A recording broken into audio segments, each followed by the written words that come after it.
Good morning, good afternoon, and good evening, ladies and gentlemen. This is me, Master Five, back with another video. Before I get started, I need you to give me the HBO special. That's to help a brother out special by hitting the like, comment, subscribe, share, follow if you like the content.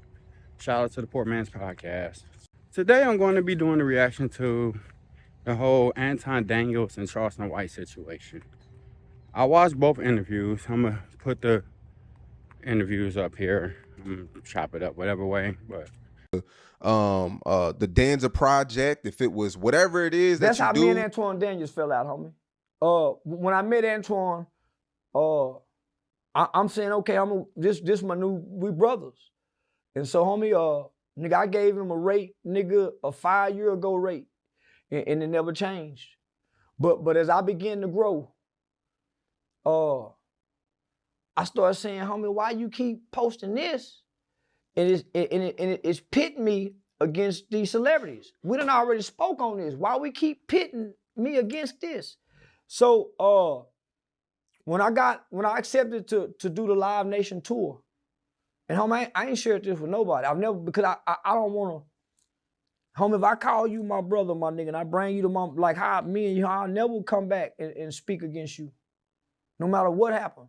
You could hurt me, homie, nigga, I'm gonna take the hurt rather than come spew. Yeah, homie, so the nigga, as a brother, homie, nigga, I'm finna go to Houston. Live Nation, I already know how Live Nation feel. So he kept bringing the Jay Prince shit up. So I'm like, homie, that's laugh. Why you keep bringing it up, homie? Now, I done grew past that. So you're gonna keep, and I'm saying, now I got to go to Houston. So you reigniting this shit, homie. And I'm saying, homie, you got way more of the stuff that you can be posting, more positive stuff for the culture. So his response was, oh, see, I thought you stand on it. What? So now, nigga, yeah, I stand on it, but also I'm growing too, my nigga. Also, I'm growing too, brother. And as my brother, why you want to keep igniting this fire and I got to go through this lines then? So, yeah. Yeah, so homie, and as a brother, I asked him, can you not do that? And so I never heard from him again. I never heard from him again, my nigga. So I tell people all the time, my nigga, I'm making money like a motherfucker. But nigga, I'm trying to build great relationships. I don't know what the hell is going on, but let me add a little bit more context. First and foremost, I don't have nothing bad to say about anybody that I done broke bread with in real life. I just don't. Don't matter what the fuck they do. It don't matter what's happening out in the streets. I just don't have anything bad to say about people like that. Because there is nothing bad to say about it. And I will say that it's not just because he was the homie or we broke bread together, because I just don't have anything bad to say about nobody. I don't move like that. Dewberry did admit, I will give him a lot of credit, that I do good business. I do good business. I take care of people. I make sure that people is in a good space and all of that stuff, right? But I will add a little bit of context as far as the money and then a couple little details that people are bringing up. So a lot of people like to say stuff like, well, Anton, if it ain't about the money and this and that. Let me tell you something, bro. On the real, on some real type shit, and I ain't never spoke on this, ever. I done took strikes on my channel just because I wanted to release it. And Charleston was adamant that we release certain content in order to be able to get across certain points. I done took strikes on my channel that I've worked my entire life to build up. I've took strikes on my channel. There's a lot of interviews, especially during that time, because that was a time where YouTube was really, really censoring everything, especially around the Kanye West stuff and stuff like that. And I've showed y'all. I've had times where entire interviews, all of the clips was yellow, meaning that we made zero money. I made zero money off of that content, but I still released it because it was good for the culture, or me and Charleston agreed that it was important that we release this type of content, regardless of what was going on, but I took the L's as a result of it. That's just a fact. That's the facts. There's interviews where I've spent well over $10,000 in total costs. Whether it was paying them, hotel rooms, flights, everything, right? I paid a lot of money out and then I got zero return. Now, that doesn't mean that I didn't make money off of other stuff that we did. We absolutely got a bag. And I'm just gonna be 100% transparent. We absolutely got bags, but I've made a lot of sacrifices. As a matter of fact, I'll tell you another thing that people are not familiar with. Me and Tony the Closer had got into it. Because the one thing about me and Charleston's interview style is that I don't have pre-planned questions. Whatever is happening in popular culture, whatever is happening in the streets, whatever is happening as far as what it is that he said or a live that he might have went live on Instagram about, we usually just talk about it, or we just talk about it in relation to whatever is happening that's popular at the time. That's how the whole Kanye situation got up, or whatever like that. And then they will tell you, the one thing that I always do with every single person that I interview, especially with Charleston, is the first thing that I say is, hey fam, you sure that you want to keep that in there? You sure you standing on that? And that's what the whole stand on it is. After the interview, I ask the same thing. Hey fam, you sure that's what you want to do? Like, you don't think that we should edit that part out? Or you don't think we should cut out? No, man, drop that shit. I stand on it. Drop that shit. I stand on it. I said, okay. All right, well, cool. I mean, if that's what you want to do, you your own man, you your own brand, you know what you want to do. I'm going to drop it authentically. So one of the things that he did was, you know what I'm saying? He went into a whole situation about what happened or the fallout with him and Tony the closer. I drop it. Tony is now coming at me because Tony is really heavy about his name, apparently, or whatever. And so now me and Tony is having a back and forth. And I'm like, fuck that. I'm going to defend my guy. I'm going to defend Charleston. And so I'm going to stand on that shit with him because this is my guy. I go to his crib when I'm down in Dallas. I break bread. I done kicked it with his brother and his mother, whatever. And so me and Tony going back and forth over some shit that I don't even have no involvement in as far as my real experience of going back and forth with Tony. Now, Tony is pissed and I'm standing on it with my guy, but I'm like, fuck that. You know what I'm saying? Like, we can do this. Like, we can money fight and all of that. Tony like, yeah, I heard you in Miami, pull up and all of that shit. So I'm in different cities with my family and shit. I got to hire people that rock with me or extra security and shit like that just because I'm standing on business when it comes to my guy. So it's a lot of different situations when it comes to this content shit that is spilled over into real life that I never talk about, I never speak about, such as the strikes on my channel, you know what I'm saying, for the content that or the stuff that was being said, which that's my responsibility because that's my channel. So I'm never going to hold somebody else accountable. But the reason that I'm adding the context is because when it comes to this money, it was more than just money. It was more than, I ain't never, ever in my life had confrontation with people on some real type beef type shit. But I was willing to stand on it, especially with certain people, simply because that's my guy, right? So we would pre-record an interview or we would shoot a bunch of content and shit. Okay, cool. And then I would ask him, you know what I'm saying? Hey, you sure you want to put this out? You sure? You know what I'm saying? And he would be like, hell yeah, like I stand on that shit. You ain't got to edit out what I say. I stand on that shit. Okay, cool. So it's interviews that I have that I've never released simply because he would then call me after I edit the interview. And sometimes it was clips that was recorded and then I would archive it on a different site and I'll tell you all about that in a second. And I just want to give you all the full context of what was said. I don't want to talk about anything negative. So he would say, I stand on that shit. All right, cool. We edited it. 2 weeks later, we started dropping the clips. Soon as the clips drop, now I don't know everything about Charleston's schedule. I'm busy as fuck myself. I don't know that he about to go to Houston for another interview or he about to do something where he got a show going on in Houston. I'm not tracking Charleston. We only link up. We talk as brothers or whatever. Okay, blah, blah, blah. And then we link up and do whatever we do, whether I go to his city or he come to my city. I started dropping the interview. I'll give you an example. He had got into it with Math Hoffa, right? As far as going back and forth, and I guess that Math was offended that he was talking about his kid or something like that. I don't know the full context. But then Charleston had mentioned it, or he had talked about it, or he had explained it and broken down, not even on no negative type shit. He had explained it and broken down on my platform because we just authentically just have conversations based off of what was going on. It's not that I ask him any specific questions. It was just organic conversations. By the time we chop up the interview, and this is why I think that it's more of a misunderstanding than a disagreement, and this is why I don't look at it as a fallout. It was just literally a difference of opinion of how it is that we do business as far as what's going on with content. We now starting to drop the clips. He called me as soon as the clip dropped. Oh man, what the fuck you doing? What the fuck you doing, man? What's going on, man? What's going on? And I'm like, I'm sitting there with my wife. My editors on my team is starting to drop the shit on YouTube because I'm all about just doing the content. I'm like, man, what you talking about? Man, why you rehashing that stuff with Math? Man, that's old. That's old. We can do some new shit. We can do some other shit. I'm like, what? I'm confused as fuck. Because I'm like, I thought that we stand on that shit. Like, I thought that we, you know what I'm saying? I paid for this. I did this or whatever. And so now I go ahead and just delete the Math part. Or I wind up just deleting the whole fucking interview because the whole interview is incendiary. The whole interview is based off of what was happening a week ago or 2 weeks ago. But now he done made up with Math and them. And so now I'm going to just take the L. I'm going to take the L on every fucking thing. Okay, cool. So a lot of the interviews was yellow. So when you upload on YouTube, a lot of times, if it's too heavy, it's yellow. And so we can't make no money from that shit. A lot of the interviews, he didn't want to drop no more because a week or two later, he done made up or he didn't apologize to the person or they back cool again. So that shit is out the window. So I'm like, okay. A lot of the times I would just be like, okay, cool, whatever. Drop it. It don't even matter. We brothers. It ain't even about the money. I got money. I get money. I ain't tripping off no money, right? And then another interview, we do it. We do the recording or whatever. And so what I would do, one of the things that I would do is on interviews, I didn't want interviews to live on the Anton Daniels channel. I wanted the interviews to drop on the Anton Daniels in order to get the most visibility. And then we would archive it on a completely different thing. But when we archive it, we would edit it out to where we would remove all of the cuss words and we would do all of the edits. But then my team would then edit it out. And then after a month or so, they would move it to a different platform to see if we could possibly monetize it. But it wasn't just his interview. Every interview, Lamar Odom, Brittany Renner, everything, we would move, we would archive it. We would remove it from the Anton Daniels channel. And then we would archive it on a completely different YouTube channel. And that way we can actually try to make money from it in the censored version because we released the uncensored version on the Anton Daniels channel and we made $0 as a result of it. So a lot of y'all don't really understand the business of this shit. A lot of y'all don't understand the full context about the fact that it was a lot of shit that we made zero money for, but that we dropped. So then he would say, oh man, you know what I'm saying? I'm cool with this person. Or, you know, I got to go over to Houston, but he over there beefing with Jay Prince. And so I'm like, at some point, for me personally, as a family man, as a person that is married, and all of this stuff, I'm very cautious. I got to spend an extra, you know what I'm saying, $7,000, $8,000 when I'm going to certain cities with extra security and shit, because now I'm falling out with this person. Now I'm beefing with this person, which is cool. I don't mind spending the money. But then at the same time, it starts to get a little bit dicey, because the final straw for me, because I don't know, right? Because I'm not aware of your schedule and stuff like that. So then he called me one day. The final straw for me is he called me, and I'm putting my platform at this point, right? Because it's beyond business, it's beyond money. And I'm putting my platform on the line because now he kicked off of YouTube altogether. I don't know what YouTube's policies is. I don't know what, because I think his channel had got completely removed. It had already got demonetized, and it started getting removed. Now I'm watching all these other YouTubers around me, and I guess, you know, it's certain things that YouTube allows or whatever. It's certain people that I wouldn't interview, like a Rizla Islam, or you know, people like that, all around me. You know, Fresh and Fit getting demonetized, Pearl getting demonetized. I see all of this shit going on around me. Charleston's channel get completely removed from YouTube, right? And so I'm like, I got a decision to make. I got a decision to make to try to figure out whether or not I'm gonna still just go.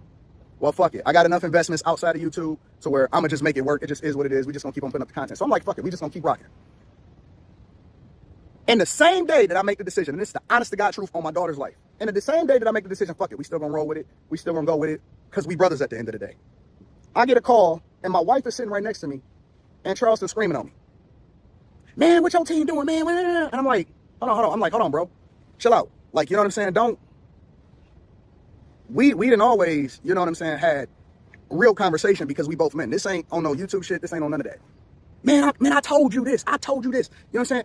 Now I got to go through Houston. I'm like, Charleston, what the fuck? I don't know nothing about when your schedule is. I don't know what you got going on with Live Nation. I don't know what your tour schedule is. I'm like, bro, chill out. You know what I'm saying? Like, don't do that, man. Let's just have a regular conversation. And so, man, I'm telling you, man, this and that, this and that, this and that. And so I'm like, so I'm just sitting there. I'm not arguing. I'm not about to go back and forth. I'm not about to do none of that. So then he say whatever it is that he say. I said, all right, cool. All right, cool. I ain't gonna go back and forth. I'm not gonna yell. I'm not gonna argue. I'm not gonna do none of that. At that point, when, for me, I believe that it's a lot of shit going on. I see everything getting fucked up all around me. I'm beefing, going back and forth with Tony the Closer. In my mind, unnecessarily, but necessarily because I stand for my guy, whatever. And the interview was aired on my platform as far as what Charleston was talking about, as far as him going back and forth with Tony the Closer. At that point, I sent a message to Tony the Closer.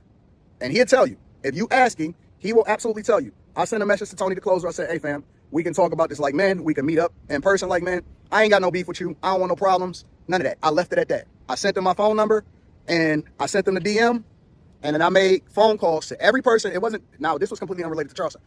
Every person that I felt like I had beef with, I just sent them a message, or I had a phone call with them, and on some content type shit. And I was just like, yo, hey fam, ain't no beef. I don't know what you want, but we can kick it like, man, here's my phone number, whatever, so on and so forth. Because I don't want this online shit to spill into my real life. I got a real life. I got real businesses. I got real employees. I got people that fuck with me.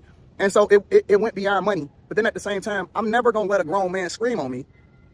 And I'm just going to let it fly. I'm chilling. So now I'm like, okay, we'll skip it. You know what I'm saying? I'm never, ever going to say nothing negative about my brother. I don't have nothing to say about it. What he said on those platforms, on Say Cheese and stuff, is 100% true. 100% true. The one thing about Charleston is that he is not lying.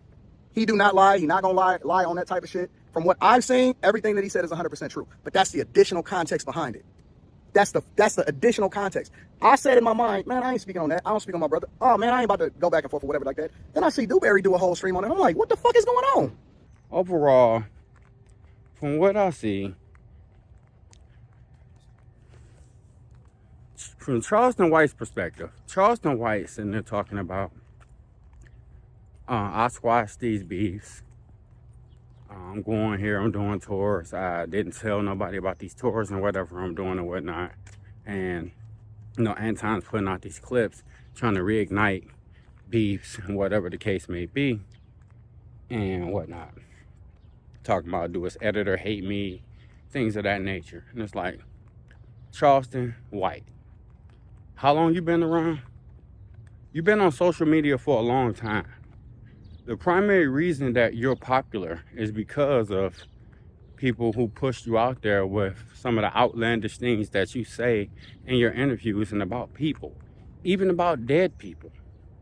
You done did this for a very long time. Now, all of a sudden, You do these interviews with Anton that he paid for. He paid you for these interviews. It takes time to break down interviews and edit. Within that time, you running around, probably doing other interviews, and at the same time, I guess, squashing some of the so-called beefs you done had with people. But at the same time, you already got pre-recorded interviews with people that paid you to talk on their platforms. So, honestly, it's on you to do the damage control and tell whoever you had beef with, hey, yo, by the way, I got a few pre-recorded interviews out there already that hasn't been released. So they come out, that is nothing current, our beef is squashed or whatever, but I did address it in these interviews. That's on you. That is not on Anton's part. Because Anton is putting out content that he owns, that he paid for, from you. So even though y'all cool and so-called talking about that's my brother, at the same time, you didn't offer him a solution outside of, hey man, I don't want that played because we squashed that. So how do Anton supposed to get his money back or make money off the content if you don't want to put out there that these are interviews that you did and you signed off on, you said you stand on that? You can't sit there, do these interviews, say you stand on that, and within a few weeks, change your mind, and then don't want him to put the interviews out. How do he supposed to get his money back off of the money that he gave you? Because you sure didn't offer to pay him back to backtrack the interviews. Did you even make an offer to say that, you know what, Anton? Because, you know, he also said that, man, it's bigger and better things to move on to talk about. You didn't do that in those interviews. Did you make him an offer to say that, you know what, Anton, my bad, I apologize that I said these stuff in these interviews and I don't want you to put them out. How about this? I fly out to Detroit and we can do replacement interviews and talk about different subjects for free over the interviews that I did previously, since I don't want to release anymore. You could have offered to do free interviews to replace the interviews that you didn't want him to put out. But you didn't do that, did you? No, you wanted it to be a one-way street. You can't have it both ways. You can't get paid to do interviews. Say you stand on it several times over. Within a few weeks, he starts putting out the clips the way YouTube does it. You know how YouTube works. It's built to get clicks and views. So if they put a crazy caption out there that you might have said, then that's how YouTube works. These are the statements you said. They put a crazy caption out there to get people to click on it. That's how YouTube works. You can't get upset about how people utilize the content that you recorded and agreed to do because you got paid for it. So overall, Charleston White is 100% wrong. Period. You should have offered some solutions about replacing the interviews that Anton paid you for if you so-called wanted to talk about bigger and better things outside of the beefs that you had at the time you talked about them. You should have simply replaced the interviews free of charge, because this is stuff that Anton Daniels lost money on doing interviews with you because you didn't want to release. And I guess the final time y'all talked, you called pretty much trying to go off on him, which he ain't worded that way, but we can read between the lines. And that's why Anton's pretty much done with the situation. That's why I kind of knew something was going on in the background for months or whatever. But I know that Anton don't want to address things publicly because he always says that's not how he moves, and he doesn't. So it's like, if it ain't that serious, he ain't going to address it publicly. He just pretty much was done with the situation. It's like, this man said he stand on it, he stand on this, he stand on that, and he done called me several times to not release videos and interviews that he said he stood on. And now he's acting like I'm the problem, and these are interviews that I paid him for. And now he don't even want me to make my money back, and he also didn't offer a solution to how I can make my money back. He definitely didn't offer to pay me my money back. So, no, he was done with the situation. When Charleston White said, and I never heard from him again, Anton was done. That's pretty much how you describe it. He just was like, you know what?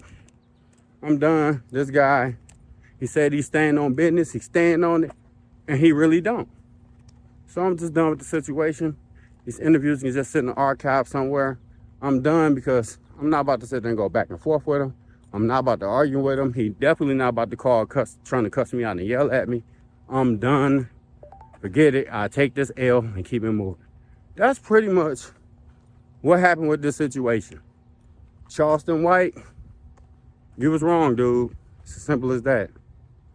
So while they sitting there talking about Anton need to fix it because so-called Anton's trying to ruin his reputation, how can Anton ruin a man's reputation who did the interviews and said all these things on his own and said he stand on it several times over? That's just like if you was to make an album for a record label. This record label pay you for the album, and on that album you make 5 disc records about Jay-Z, right? You make the whole record, they pay you for the record, you got your money. Now you and Jay-Z go squash it up, then the record label release a snippet of one of the songs, and then now you calling the record label, hey man, y'all can't release that, me and Jay-Z squashed the beef. So what? We already paid you for the record. We don't care that y'all squashed the beef. That's our content now. We're releasing it, so good luck. That's exactly what will happen. So you can't sit there and try to fault, you know, this man or whatever for releasing the content that you said you stand on. It is what it is at this point. Let me know what y'all think. This is me, Mousify. Like, comment, subscribe, share. Y'all have a great day. Peace.